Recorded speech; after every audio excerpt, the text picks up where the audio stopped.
여러분, 우리가 잘 아는 속담 중에 이런 속담이 있습니다. 호랑이는 죽어서 가죽을 남기고 사람은 죽어서 이름을 남긴다는 말입니다. 어떤 의미가 있는지는 잘 알고 계실 거라고 생각합니다. 살아있는 동안 훌륭한 일을 해서 이 후세에게 명예로운 이름, 이 이름 석자를 남기는 것이 중요하다, 남겨야 한다라는 의미입니다. 근데 여러분, 참 우리의 이름을 남기는 것, 이름을 기록하는 것, 역사에 기록되는 것, 이것은 정말 영광스러운 일일 것입니다. 아마 그만큼 자신이 속해 있는 분야에서 엄청난 업적을 이뤘다는 거겠죠. 우리가 알고 있는 많은 공식들, 법칙들, 이런 것의 명칭은 그것을 발견한 사람, 또 그것을 생각해낸 사람의 이름을 따서 짓는 경우가 정말 많이 있지 않습니까? 아마 그것은 그만큼 그 사람이 그 분야에서 엄청난 성공을 했고 엄청난 업적을 이루었다라는 증거가 될 것입니다. 또 이름을 딴 건물이나 또 매장들, 또 운동 관련한 이야기들도 참 많이 있죠. 인천에 있는 문학경기장 수영장은 아실지 모르겠지만 박태환 수영장이라고 불리거든요. 그러니까 이 박태환이라는 수영 선수의 이름을 남기는 것이며, 또 이 수원에서는 이 축구 선수 박지성의 이름을 따서 그 박지성 길이라는 곳도 있습니다. 그러니까 그것을 통해 이 박지성이라는 사람이 얼마나 위대한 일을 했고, 또 이 축구의 월드컵에 얼마나 크게 공헌했으며 그 사람의 업적과 그 사람의 위대한 능력과 그런 것들을 기억하고 남기는 모습을 보여준다라고 하는 것입니다. 아마 여러 방면에 성공하고 또 이름을 남긴 사람들이 굉장히 많이 있다라고 하는 것이죠. 저도 이제 야망인지 비전인지 제 아내도 크게 되자, 크게 쓰임받자, 이 용의 머리가 되면 좋겠지만 용의 머리가 되지 못하면 꼬리 말고 뱀의 머리라도 되자라는 생각을 가지고 이 김호세 이름 석자를 이 기독교 대한성결교회 한국교회에 널리 한번 떨쳐보자, 이런 욕심과 야망과 비전 아닌 어떤 아직까지 알 수 없는 그런 마음이 제 안에 있습니다. 그러니까 이게 이름을 남기고 뭔가 내 유명세를 떨치고 이런 거에 대한 마음이 아주 없지 않다라는 것이죠. 네, 여러분, 이름을 남긴다는 것, 그거 참 영광스러운 일 아니겠습니까? 그리고 아주 좋은 일 아니겠습니까? 그런데 제가 이 인터넷을 보다가 하나의 글을 보게 되었는데요. 그 글을 통해 이름이 남겨진 사람들도 너무나 중요하지만 그 주변의 사람을 기억하는 것, 뭔가 이름 없이 이름도 없고 뭔가 자료도 없고 뭔가 기억할 수 없는 그 사람을 생각해보고 기억하는 것도 너무나 중요하다고 생각이 들었습니다. 그 글은 사실 이 기록의 중요성에 관한 글이었는데요. 이런 글이 담겨져 있습니다. 이순신 장군을 주인공으로 한 영화 명량에서 마지막 전투를 치르고 돌아가는 장면이 나온다. 이때 배 안에 있는 병사 가운데 한 명이 다음과 같이 말한다. 영화 문장이니까 이해해 주세요. 이렇게 고생한 걸 후손들이 알까? 몰라주면 호로 새끼들이지. 그런데 우리는 이순신 장군만 기억하고 전투에 참여한 수많은 병사의 이름은 알지 못한다. 1등만 기억하는 것은 옛날이나 지금이나 마찬가지인가 보다. 만약에 전투에 참여한 병사건 노를 저은 사람이건 그때의 상황을 글로 남겼더라면 지금 어떤 일이 벌어졌을까? 13척으로 300여 척을 이긴 정확한 상황을 알 수 있었는지 모른다. 그리고 우리가 기억하지 못하는 수많은 사람의 이름도 알 수 있을 것이다 라는 이 글이 기록되어져 있습니다. 네, 여러분, 사실 이순신 장군이 혼자 싸운 게 아니죠. 많은 병사와 함께 싸웠다라는 것을 우리는 알고 있습니다. 그렇지만 우리가 기억하는 것은 이순신 장군 단 한 명이라는 것이죠. 분명히 그분의 뛰어난 지혜와 또 뛰어난 전술로 승리한 것은 맞을 것입니다. 그러나 그곳에 함께한 사람들이 있다라는 것이죠. 그들의 도움이 없었다면 아마 승리하지 못할 수 있었다라는 것이죠. 아니요, 저는 그들의 도움이 없으면 아마 승리하지 못했을 거라고 생각합니다. 아마 배도 움직이지 못했을 것이고요, 대포 하나 이렇게 쏠 수 없었을 것입니다. 그러니까 이순신 장군도 분명히 승리의 주역이지만 이름 없는 그들도 분명히 승리의 주역이라고 하는 것이죠. 영웅 뒤에 가려진 그런 사람들, 이름이 기록되지 않는 사람들, 그들의 수고와 헌신을 기억하는 것도 사실은 우리에게 너무나 중요한 일이라는 것입니다. 여러분, 오늘 본문에 이 포로에서 귀환한 사람들의 명단이 나옵니다. 저희가 1, 2절밖에 읽지 않았지만 에스라 2장은 70절까지 기록되어 있고 수많은 사람들의 이름 그리고 수많은 사람들의 숫자가 기록되고 있는 것이 이 본문의 내용이라는 것입니다. 저는 이 본문을 먼저는 간단하게 좀 설명하고 싶은데요. 이 명단이 주는 의미가 무엇일까? 이 명단이 왜 기록되었을까 하는 것입니다. 첫 번째로 기록된 이유는 이 정체성과 혈통을 보여준다라는 거예요. 여러분, 우리가 읽었던 1절 말씀해 보시면 이렇게 기록되어 있습니다. 옛적에 느부갓네살에게 사로잡혀 바벨론으로 갔던 자들의 자손들 중에서 노임을 받고 예루살렘과 유다도로 돌아와라고 기록하고 있죠. 그러니까 이들이 원래 살았던 것은 어디에 살았다고 이야기하고 싶은 것일까요? 예루살렘과 유다에 살았던 것을 이야기하고 싶은 것입니다. 예루살렘과 유다에 살았었지만 바벨론 왕 때문에 그들이 끌려갔었다라고 하는 것이죠. 그렇지만 끌려왔지만 다시 한번 돌아간다라고 이야기하고 있습니다. 그러니까 이것을 왜 굳이 이야기할까요? 이 땅의 원래 주인은 누구라고 이야기하는 거죠? 이스라엘 백성이었다라고 하는 것입니다. 이 땅의 원래 소유권은 이스라엘 백성이 가지고 있고 그들의 정체성과 그들의 혈통을 계속해서 이야기해주고 있다라는 것이죠. 그리고 우리가 읽었던 2절의 말씀을 보시면 이 리더 그룹을 이야기하고 있습니다. 그러니까 이 귀환을 이루었던 이 리더 그룹을 이야기하고 있는데요. 2절 말씀 한 번만 보여주시죠. 이 그룹들 중에 우리가 꼭 기억해야 할 두 명의 인물들이 있는데요. 하나는 스룹바벨이라는 인물이고 하나는 예수아라는 인물입니다. 그런데 여러분, 이 스룹바벨이라는 사람은 이 어떤 인물이냐면 다윗의 후손이라는 것입니다. 다윗 왕조의 계열의 사람이라는 것이죠. 그렇다면 사람들은, 이스라엘 백성들은 이 인물을 어떻게 생각했을까요? 아마 왕인 존재로 생각했을 것입니다.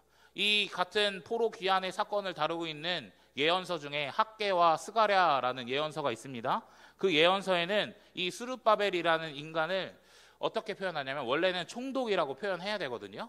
그렇지만 총독이라는 표현도 쓰지 않고 왕이란 표현도 쓰지 않지만 왕처럼, 왕의 뉘앙스처럼 행동하고 표현하는 본문들이 이 절들이 나오고 있다라는 거예요. 그러니까 그 이스라엘 백성들, 그 민족들이 이 스룹바벨이라는 사람을 보고 어떻게 생각했냐면 왕, 우리를 이끌 지도자라고 생각했다라는 것입니다.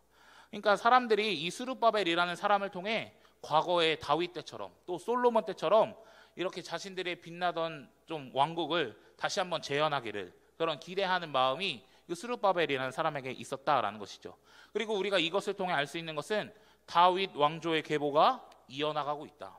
이 다윗 왕조가 멸망당해서 끊어진 것 같았지만, 이 다윗 왕조가 없어진 것 같았지만 계속해서 정체성과 혈통이 이어져 나가고 있다라는 것을 우리는 이 명단을 통해서 알 수 있다라는 것이죠.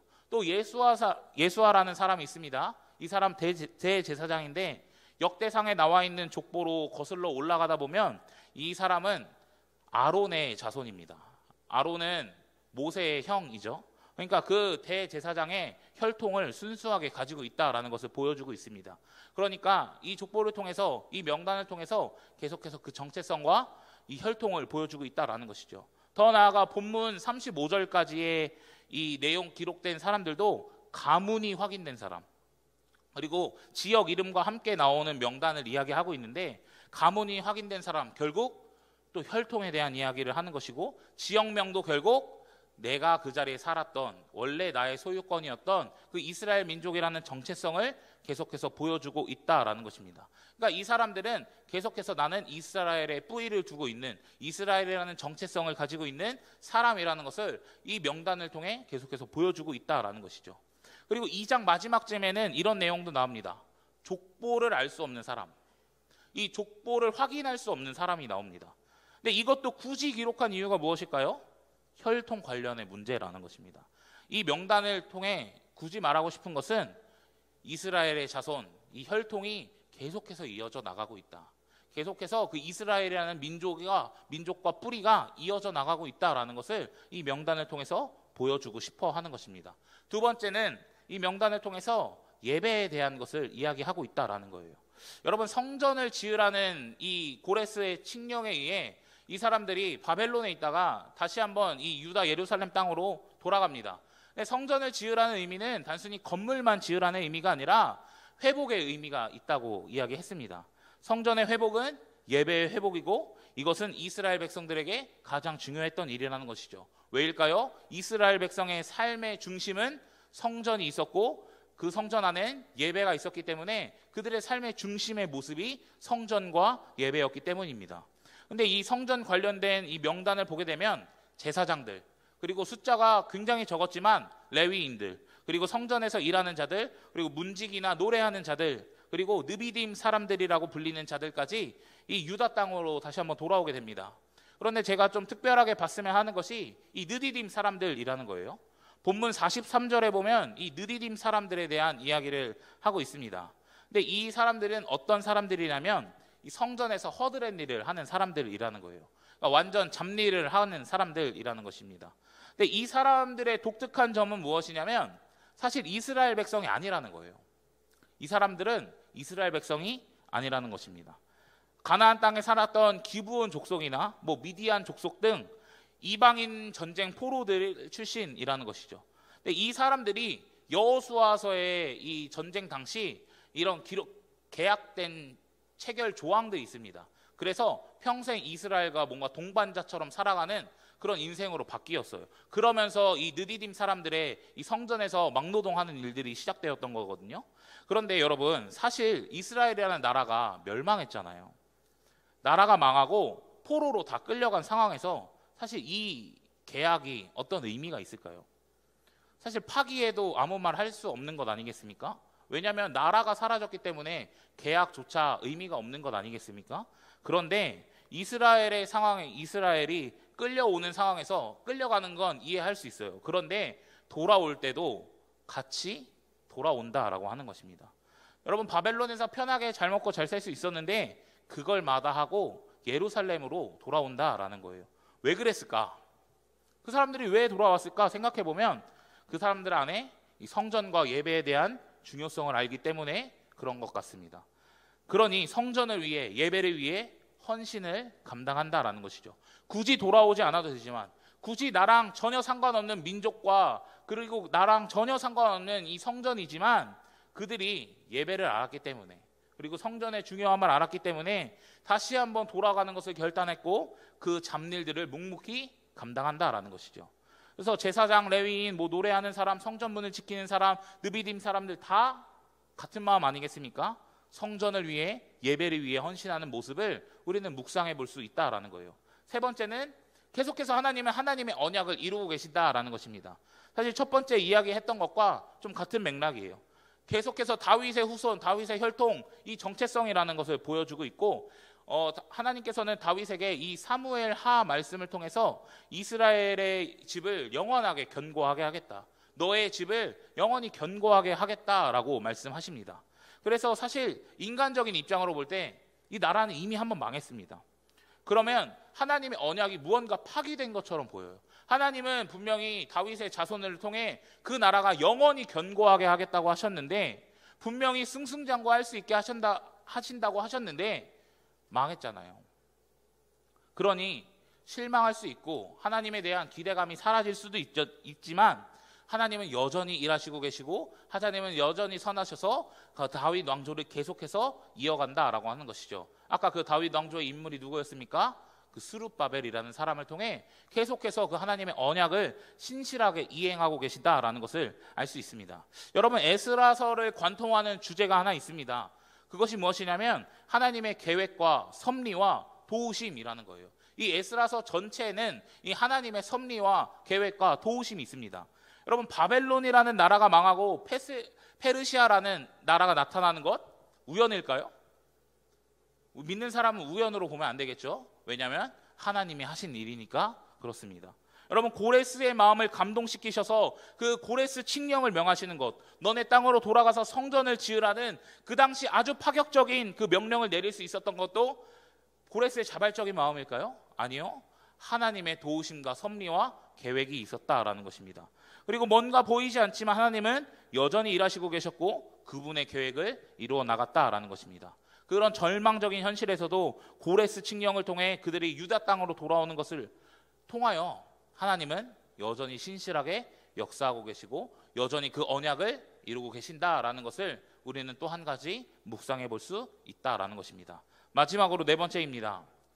네 번째는 이 귀한 자들의 수고와 헌신을 기억해야 한다라는 거예요. 여러분, 사실 나라가 망한 순간, 포로로 끌려가는 순간 그들의 인생은 아마 매우 절망적인 현실이었을 것입니다.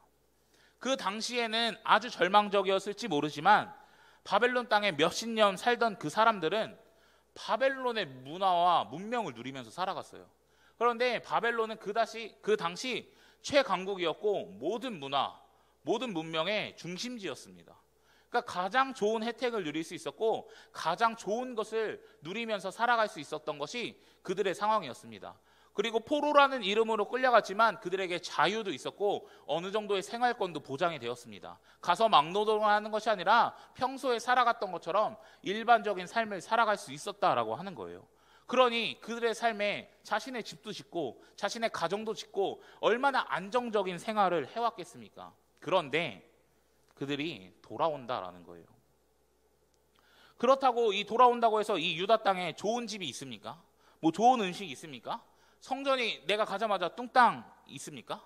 아니요. 아무것도 없고 돌아오면 생고생만 합니다. 근데 그 고생을 작정하고 이 땅으로 돌아간다라는 거예요. 가면 집이 그냥 생기지 않습니다. 성전이 그냥 만들어지지 않습니다. 나무도 구해와야 하고 이것도 자르고 저것도 자르면서 생고생을 몇 년 동안 해야 한다라는 것이죠. 그런데 그 고생을 사서 한다라는 것입니다. 그들의 수고와 헌신이라는 것이죠. 우리는 이 본문을 통해 그들의 수고와 헌신을 기억할 수 있어야 한다라는 것입니다. 여러분, 우리 입장으로 좀 생각해 볼까요? 우리 굉장히 그래도 나름 풍요롭게 모자람 없이 잘 살고 있지 않습니까? 뭐 부족하다고 느껴도 아마 그들처럼 나름의 또 평범함에 그 잘 누리고 살아갈 것입니다. 그런데 그 모든 것을 다 버리고 떠나라고 한다면 여러분들은 떠나실 수 있겠습니까? 뭐 아프리카나 뭐 이런 우리가 전혀 생각해 보지 못한 그런 곳에 가서 우리 보고 살라 하면, 근데 그곳에 가서 나를 위해서 사는 것이 아니라 성전을 짓고 교회를 짓고 그리고 너가 살 집도 네가 지으라고 한다면 여러분들 그 결단과 그 행동을 하실 수 있으시겠습니까? 저는 이 질문을 여러분들에게 드리면서도 사실 못할 것 같다는 생각이 굉장히 많이 듭니다. 생각만 해도 사실 굉장히 막막한 현실이잖아요. 뭐 필리핀만 가도 정말 너무나 어려운 현실 아니겠습니까? 거기서 교회를 먼저 지어야 한다는 것, 내게 집을 먼저 짓는 것보다, 나의 삶의 어떤 우선순위보다 그들의 목적이 성전이었기 때문에 성전을 먼저 지어야 한다는 것, 굉장히 어려운 일 아닐까요? 근데 그것을 결단하고 작정하고 이 돌아왔다라는 것이 그들에게 엄청난 수고이고 헌신이고 믿음의 여정이라는 것입니다. 근데 저는 이 수고와 헌신이라는 포인트가 사실 이 사람 이름만 줄줄이 나오는 이 에스라 2장을 통해 가장 크게 느꼈던 은혜입니다. 수고와 헌신, 그들의 희생, 그 모든 것을 포기할 수 있어 포기하면서까지 그 믿음의 여정을 떠났던 그들의 헌신이라고 하죠. 그러면 사실 우리 적용을 좀 이렇게 해볼 수 있을 것 같아요.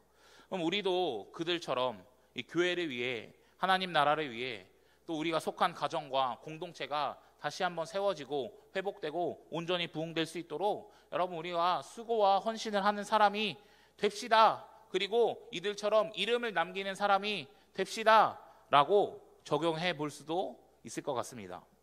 그런데 저는 사실 이게 잘못된 적용은 아니라고 생각해요. 이렇게 적용하는 게. 그런데 사실 인생을 살아가다 보니까 뭐 긴 인생 사는 것은 아니지만 항상 이름을 남기는 사람보다는 이름을 남기지 못한 사람이 더 많다라는 것을 우리는 너무나 잘 알고 있을 것입니다. 저도 아까 그런 내 이름을 떨치겠다라고 뭔가 다짐하는 모습을 보여드렸지만 사실 제 친구들이 더 잘 나가고 있는 모습들 뭐 이런 것들 보면 내 이름은 기록되지 못하겠다 이런 생각도 막 하면서 어쨌든 뭐 내 이름도 기록되지 않을 수 있겠다 이런 마음도 들었다라는 것이죠. 그러니까 설교 초반에 이야기했던 이 이순신 장군과 함께 싸웠던 그 수많은 병사들처럼 말이죠. 이순신 장군은 기억하지만 그 뒤에 있던 사람은 기억하지 못하는 것, 그런 모습이 있을 수 있다라는 거죠. 그리고 여러분, 이 명단이, 이 에스라 2장에 나온 명단이 사실 느헤미야서에서도 나옵니다. 근데 그 느헤미야에서 나올 때 명단이 조금씩은 달라요. 사람 이름이 빠지고 또 추가되고, 명수도 다르고 추가되고, 뭐 이런 오류라고 하면 안 되겠죠. 그런 차이가 있다라는 것입니다. 그런데 여러분, 이게 기록이 누락될 수 있다라는 거거든요. 이게 다르니까 성경이 잘못됐다, 성경이 틀렸다, 성경에 오류가 있다, 이런 걸 말하고 싶은 것이 아니라 분명히 이 성령의 영감으로 기록되었지만 사람이 글로 쓰고 하는 일이기 때문에 이 명단이 분명히 누락될 수도 있고 사라질 수도 있고 숫자를 잘못 적었을 수도 있다라는 것입니다. 그러면 그렇게 누락됐으면 분명히 그 사람은 수고하고 헌신했지만 기록에 남지 않을 수도 있다라는 것입니다. 그러니까 이순신 장군의 그 표현을, 그 병사의 표현을 빌려서 그런 헌신과 수고를 기억하지 못한다면 우리는 아마 그런 나쁜 사람이 되는 모습이 될 수도 있다라는 것이죠. 그런데 여러분, 우리는 그 사람의 이름도 모르지만, 그리고 아예 그 사람이라는 존재를 잊어버렸을 수도 있지만 분명히 그 사람이 존재했고 그 사람이 수고했고 헌신함으로 지금의 모습이 있다는 것을 우리는 좀 기억했으면 좋겠습니다. 우리가 그들을 기억하지 못할지라도 그들의 삶은 숭고했고 그들의 희생은 아름다웠다라는 것을 우리는 좀 기억했으면 좋겠습니다. 분명히 그들의 헌신과 그런 수고가 헛된 것이 아님을 여러분들이 꼭 기억하셨으면 좋겠습니다. 제가 이 포항대학교 간호학과 교수 겸 또 시인인 이 최영민 님의 칼럼을 하나 보게 되었습니다. 근데 그 안에 이런 글이 있었습니다. PPT 한 장 보여주시죠. 수많은 사람 속 모래 한 알처럼 어딘가 묻혀 이름 없이 살다가는 삶이 대부분이다. 그렇지만 그 모래가 없었다면 해변은 만들어지지 않았을 것이고 그곳을 거닐며 삶의 기쁨을 느끼는 여유가 없었을지도 모른다. 그러니까 그 한 알의 모래로 해변은 형성되고 한 알의 모래로 사람들은 기쁨을 만끽하는 것이다. 결국 모래 한 알은 알 같은 우리 각각의 삶이 이토록 소중하다는 것이다. 호랑이는 죽어서 가죽을 남기고 사람은 죽어서 이름을 남긴다고 했다. 우리는 무엇이든 남기게 된다. 한 알의 모래면 어떤가? 사랑하던 사람의 발바닥 아래 부드럽게 밟히는 모래라면, 이런 글이 칼럼에 기록되어 있었습니다. 여러분, 사실 우리가 아무리 수고하고 아무리 헌신한다고 하지만 아마 누군가는 기억하지 못하는 인생이 될 수도 있습니다. 수많은 모래알 중에 그냥 하나가 될 수도 있다라는 것이고, 무언가 의미 없게 느껴지고 또 당연하게 있어야 할 그냥 하나의 모래알처럼 생각되어질 수도 있습니다. 그런데 그 수많은 모래알이 없다면 이 해변은 만들어지지 않는다라는 거예요. 그렇다면 그 하나의 모래알이 없다면, 점점 더 사라져 간다면 그 해변은 생성될 수 없는 것이고, 그 모래알이 없다면 누군가는 편하게 걸을 수 없는 것입니다. 그러니까 무언가 기억되지 않고 특별하게 기록된 인생이 아닐지언정 그 모래알이 쌓여서 해변을 이루게 되는 것처럼 먼 훗날에는 누군가에게 도움이 되고 누군가에게 오늘을 만드는 기초와 토대가 된다라고 하는 것입니다. 저는 이 글을 보면서 사실 우리의 인생이 좀 이런 모습이 되어야 하지 않나, 이런 생각을 해봅니다. 이름을 남기는 것 절대 나쁜 일이 아니죠.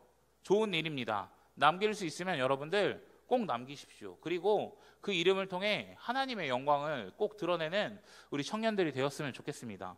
그러나 여러분, 누구나 다 이름을 남길 수는 없고, 누구는 기록이 누락될 수도 있고, 누구는 모래알처럼 뭔가 의미 없는 것처럼 평범하게 살아갈 수도 있습니다.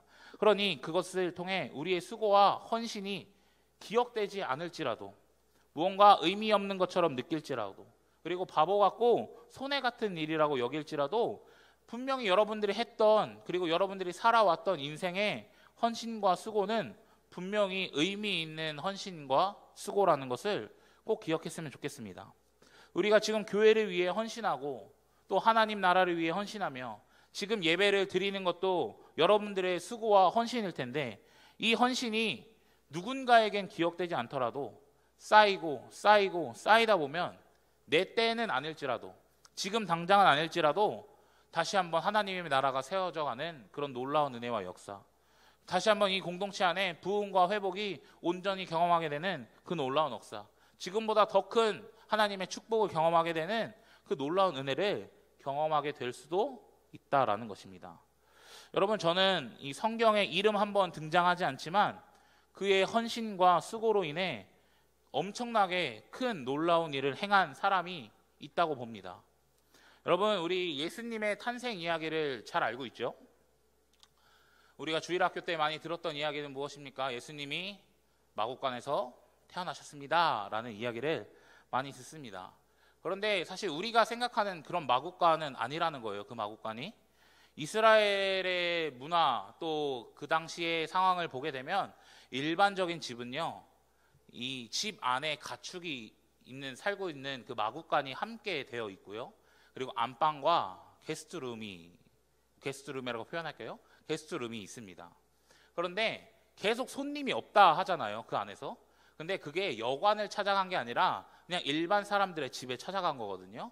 그러면서 그 게스트룸에 방이 있냐 이렇게 물어보는 것입니다. 그러니까 없다라고 하는 것이죠. 수많은 사람들이 이 내 집에, 내 방의 게스트룸에는 자리가 꽉 차 있습니다, 이런 의미입니다. 그런데 여러분, 이 성경에는 이 예수님이 결국 이 마구간에서 태어났다고 기록하지 않습니까? 그러면 우리는 이 문제를 이렇게 생각해 볼 수 있습니다.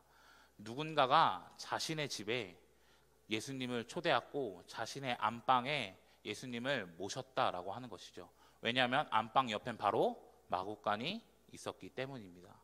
그 자리 가운데 그 예수님을 초대하고 예수님을 섬겼던 사람이 있었다라는 거예요. 그냥 우리가 주일학교 때 예수님은 불쌍한 마구간에서 태어나셨어, 이런 이미지가 아니라요, 이스라엘 문화와 중동의 풍습을 살펴볼 때 그런 집에서 예수님은 초대받고 환영받으며 그 사람의 이름은 하나도 나오지 않거든요. 그 사람이 집에 들어갔다 이런 표현도 하나도 나오지 않거든요. 그렇지만 그 사람이 예수님을 자신의 안방으로, 자신의 삶의 자리로 모시고 수고하고 헌신함으로 예수님은 태어나셨고, 그리고 그것을 기초로 예수님의 십자가의 구원 사역을 점점 더 실행하고 계셨다라는 것입니다. 그러니까 그 헌신이, 그 집에 모셨던 그 헌신이 예수님은 태어나셨고 그 구원 사역의 시작이 되었다라고 하는 것이죠. 그런데 그 사람의 이름이 기록되어 있지 않습니다.